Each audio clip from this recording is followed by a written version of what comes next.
Hello and welcome to The Hill with April Ryan. We have a lot to talk about. Up first, the issue that has dominated the news lately. Donald Trump and his latest indictment on federal charges linked to the classified documents case.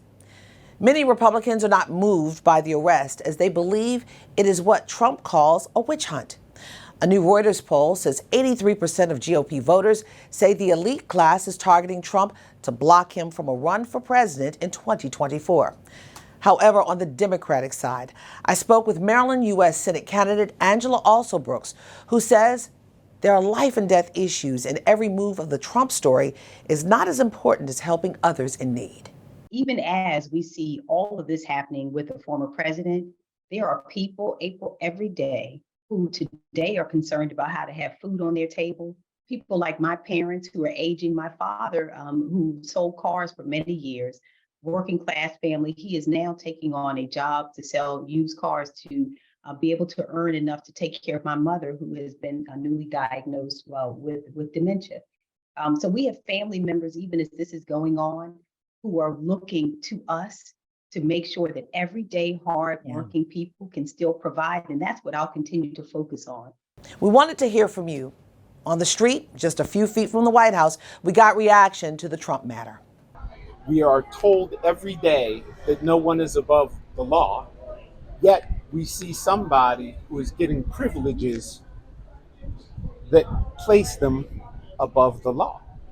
So you say one thing, we see something else. It is what it is. So we need to know what it's going to be. We don't judge anybody. I'm not here to judge anybody, but I am here to say that I have been, honestly speaking, a person that has ran afoul of the law and has been set straight. So if that's the application applied to me, it should be applied to him. Donald Trump has proven to us several times on different occasions that he's not someone that needs to be in power. And so due to that, the arrest is necessary. When you sit there and do stuff like that you're not supposed to do, you got to get called out for it. And I think seeing this happen is something that needs to be a wake-up call for other people that are in influence, such as positions that he's in himself. It's nice that he's been indicted, been arrested. That's okay. But I'm ready for a conviction. Staying somewhat with the presidential theme, I spoke with third-party presidential candidate Dr. Cornel West. He says his focus is on the underserved Black community. West is incorporating many third-party groups in his quest for the Oval Office. We got Republican Party, neo-fascist gangsters. Trump is just the manifestation of it at the top level.